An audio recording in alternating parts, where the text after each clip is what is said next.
The translations for chapter 315 of My Hero Academia is out, and let me just say this. After reading this chapter, I have grown a newfound hatred of All for One. And if I could ask him or say anything to him, the first thing I would say is, what is your real full name? The second thing that I would say slash ask is fuck you. Yeah, this is a really good chapter, and I can't wait to review it right after this intro.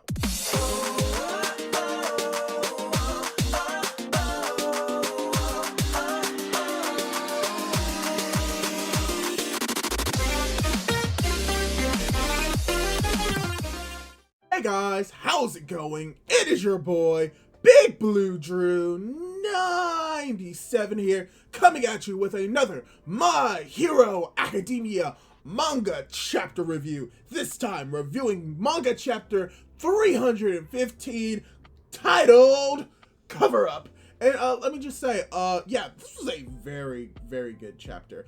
We get a lot of characterization for Lady Nagant, a lot of characterization for Deku, a lot of characterization for All for One, that piece of shit. We get a lot in this chapter, as well as we get a lot of action, as well as we get an explosive conclusion. Foreshadowing. But yeah, I can't wait to get more right into the review, but before we do that, I'd like to ask you, if you haven't done so, to subscribe to my YouTube channel, Big Blue Drew 97, if you like My Hero Academia content. I do reviews, discussions, cover spoilers when they come out, so if that's something that you're interested in, subscribe to our YouTube channel so that we can grow this channel up to 1,000 subscribers. Yay! And without the way, let's get right into the review proper. So, to actually start off this chapter, we start off with a flashback to Lady Nagant, weirdly enough, using a skywalk to just get some new clothing off of a clothing rack, most likely in an abandoned shopping mall. So yeah, this is probably right at the moment where Hero Society basically crumbles, where she has, you know, Overhaul with her, as Overhaul is basically saying, hey, you know that kid that ruined my plans? The kid with the hero syndrome? Yeah, I know him. As Lady Nagant is like, oh, then I guess this is destiny then that I brought you along. So yeah, you can just show me where the target is, you can come along with me, and all you have is Overhaul saying, I have a condition. And Lady Nagant's like, what? I don't hold a grudge, I don't care. And he's just like, it's not that. I just don't care about anything. I lost everything. I just want to be with him. He's the only one that I have left. The boss. Take me to see the boss. I'm so sorry. So yeah, Overhaul just whining like a little baby. You know what? You don't deserve the title of Overhaul. I'm gonna call you Chisake from now on, because that's basically who you are right now. You're the pathetic Chisake who just wants to see his boss. And that is why Lady Nagant puts her rifle pointed at you and is preparing to kill you. And let me just say this. Sometimes quirks can be cool. You think, oh, rifle coming out of my arm. That's cool. Oh, I have the ability to make multiple arms of myself. That's dope. Sometimes they just look weird and very, very disturbing, because now we see a Lady Nagant who basically explains like what she's doing right now. She's pointing her rifle at Chisake. Chisake's like, hey, this isn't what you said. This isn't a part of the deal. Take me to the boss. And she's pointing it at her rifle at Overhaul, and it just bulks up to like extreme proportions, as she basically is thinking to herself that, yeah, by increasing the bullet's velocity by this, it may jam my rifle. As she begins to say that hero education is the one thing I hate the most, as she's pointing the gun over at Chisake to try and fire at him, as Deku, as we are about to see, is about to save Chisake, and she's like ready to just fire. She fires the bullet, and she says, no matter who the person is, anyone who dies when a hero is trying to save them will always weigh on his conscience, and her goal is to basically cause Deku to falter, to try and attempt to save Chisake and fail. Chisake dies, and then when that happens, she'll be able to take him out. From what we have with the translation, she says that she's going to kill him. That's probably not going to be the case in the official translations.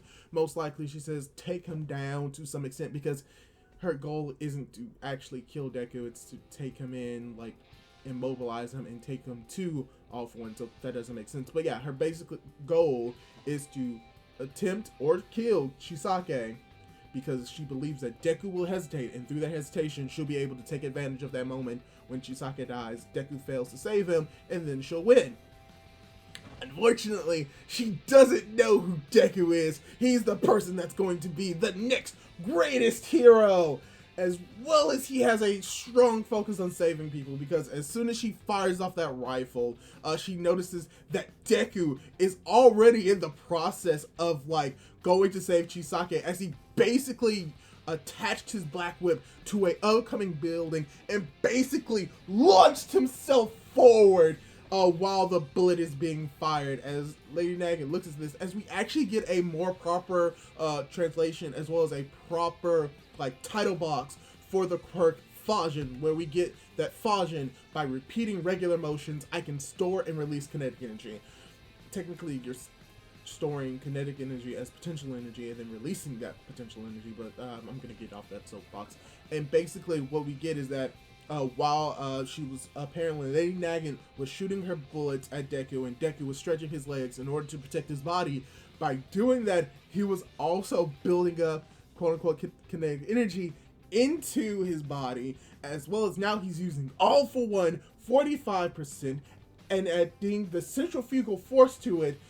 He brings up the idea that everyone from his generation knows this move from All Might, as we get this one panel of the bullet just about to hit Chisake, and how he talks about how he's mimicking the form to become faster than her bullet, as he says pseudo 100%, and with enough speed as he T-poses on the enemies.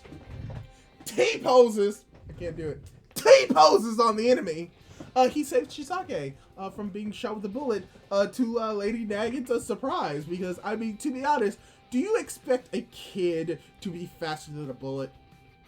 I mean, I do expect Ida to be faster than a bullet, but that's under different circumstances. But yeah, Lady Nagant is shocked by this, because she comes to the realization that he caught up to the bullet, and that she realized he was already changing direction before she even shot, and she's thinking about this kid. And when it comes to this kid, Deku's like, yo, Chisake, I know I saved you and all, but we're not done yet. I'm gonna come back for you. But before that, he begins to use Black Whip, as instead of him being sent flying forward continuously, he basically uses Black Whip to hold onto the building, to basically use the momentum of him flying forward, to stretch himself back, basically making himself a human catapult. And before we see that catapult go off, we get a little exposition from the third user, and this is very interesting because he basically goes into an explanation of, like, what's been going on this entire time that Deku has been using all of the quirks. He talks about how Deku, how he was switching between One For All, 45%, Dangerous, and Smokescreen, Black Whip, Fajin, and Float, and how he was using them all in rapid succession as a result.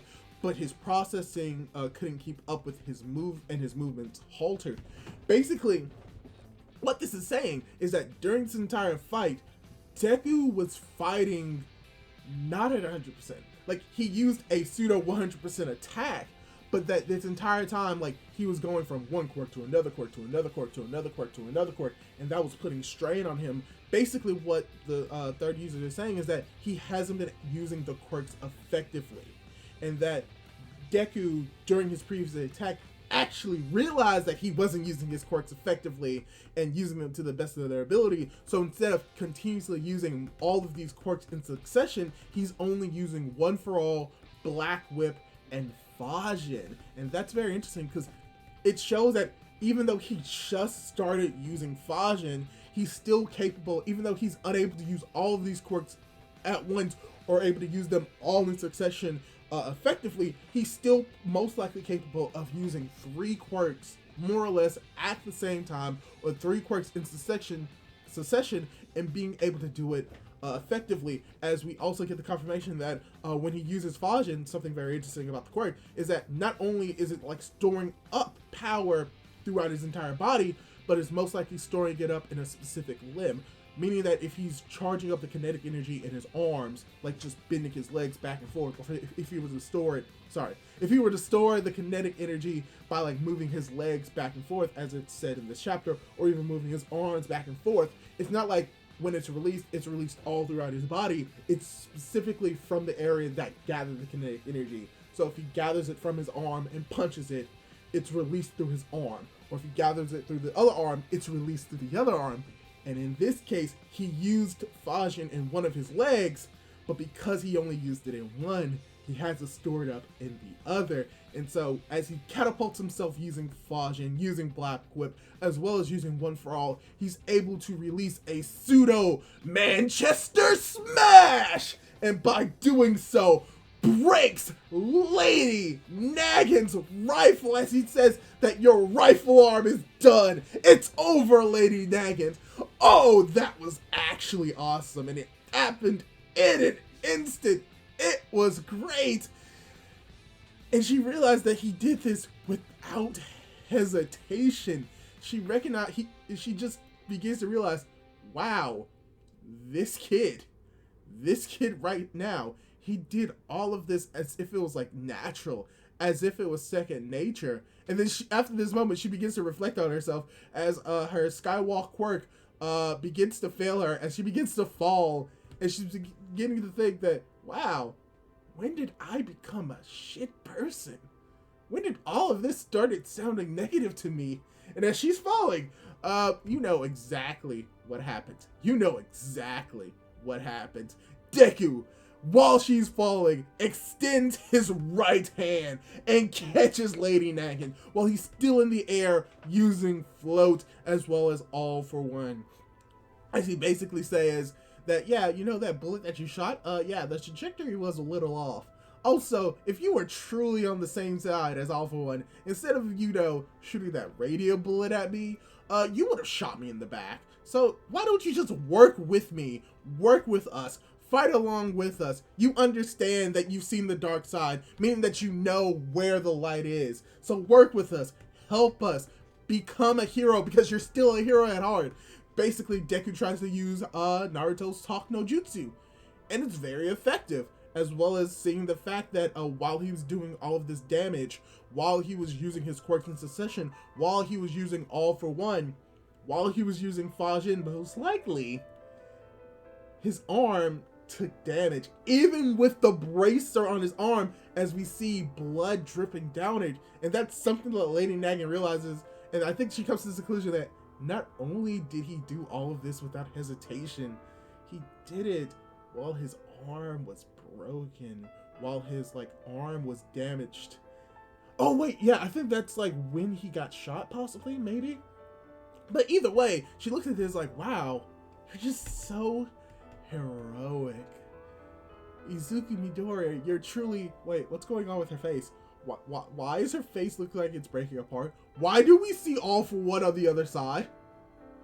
Oh no, this isn't gonna end well, is it? As we have All for One basically saying that, yeah, hearts can be easily swayed. Which is why I basically made an insurance policy if Lady Nagant were to fail. Boom! Lady Nagant explodes. Deku gets caught in the crossfire of the explosion. But you know, Lady Nagant explodes. I'm okay with this. I'm okay with this. I'm not okay with this. I'm not okay with this. So I saw this in the spoilers yesterday, and it hurt. I saw it fully translated with dialogue. It hurts even worse now. Especially since now we get the dialogue from All for One that's basically saying, "Ah, Lady Nagant, you were just a tool. Instead of blaming Hero Society for everything that's happening, you should have blamed your quirk, and the quirk you were blessed with. You sad, pitiful Lady Nagant." As we get to see Lady Nagant beginning to fall, her charred body about to hit the ground, and Deku is screaming, but what is this? Are those feathers?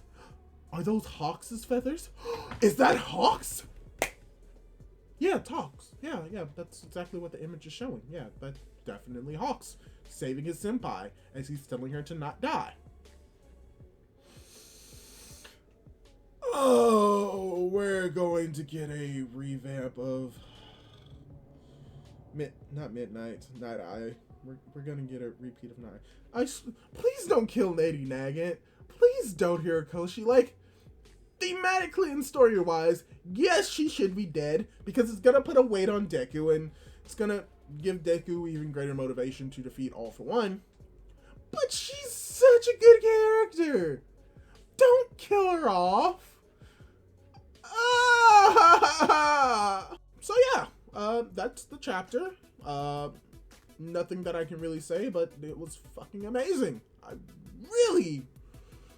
really enjoyed this chapter for many reasons. One of them is the fact that we got a cool fight. Like, this is pretty much the end of the Deku versus Lady Nagant fight, and weirdly enough, it ended with Deku's victory technically. And not only was it just Deku's victory, but it was Deku's victory done in an amazing and just Deku way. Not only does he win the fight, but he also saves people, which, you know, are the two things that not only a hero is supposed to do, but it's something that Deku is supposed to do. As well as we get to see Deku, like, effectively and using his quirks in different and unique ways, and we're getting more understanding and expansion on how Deku can use these quirks, how he's basically able to use Black Whip as a catapult, sending him forward, giving him more speed, using momentum to increase his power, even to the point where he's at 45%, but he's able to hit with pseudo 100% smashes,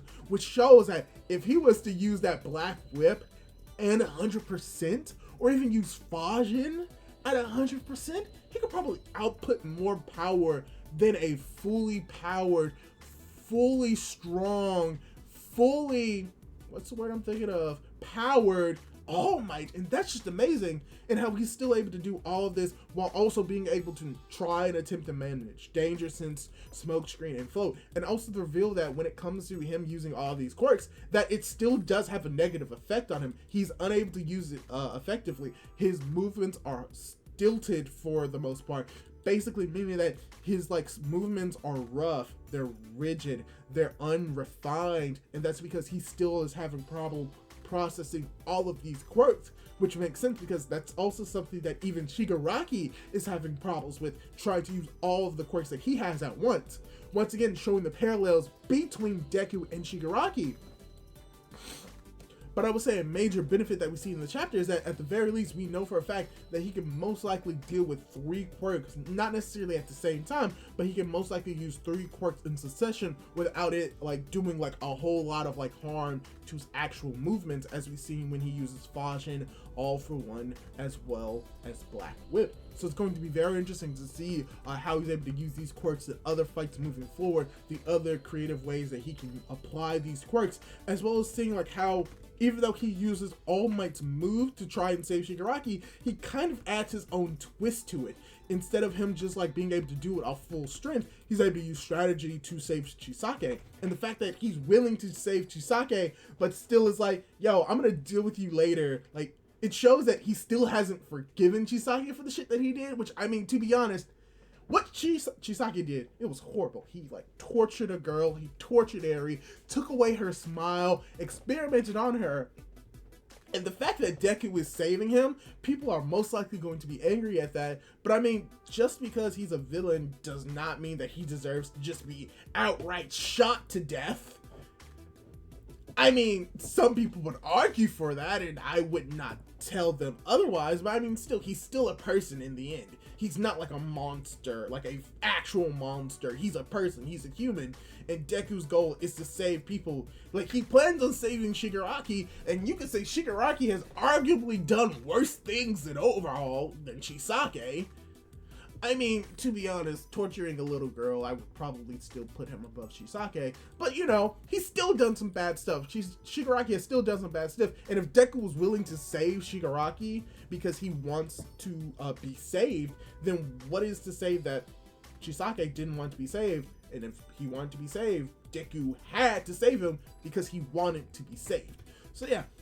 All in all, in this chapter, as well as, you know, the ending, seeing Lady Nagant dead and killed by All For One, and showing how horrible and evil All For One is. And I'm pretty sure he also still has a smile on his face when he's doing this. So yeah, he's a psychopath because he literally blew up Lady Nagant, and I hate him even more for that. But overall, this chapter has shown like a lot of growth and development, not only for Deku, but also for Lady Nagant as a character, when she comes to the realization that even though the world isn't black and white, and she has done things that are probably within that gray area, she's starting to like remember like why she became a hero, and starting to remember like when did all of this stuff started like going downhill. When did she become the same people that she kind of like ridiculed? Because from what we're seeing here, for the most part, she believed that Hero Society and the people in Hero Society were tinted, that their eyesight was tinted, that it was slightly blurred.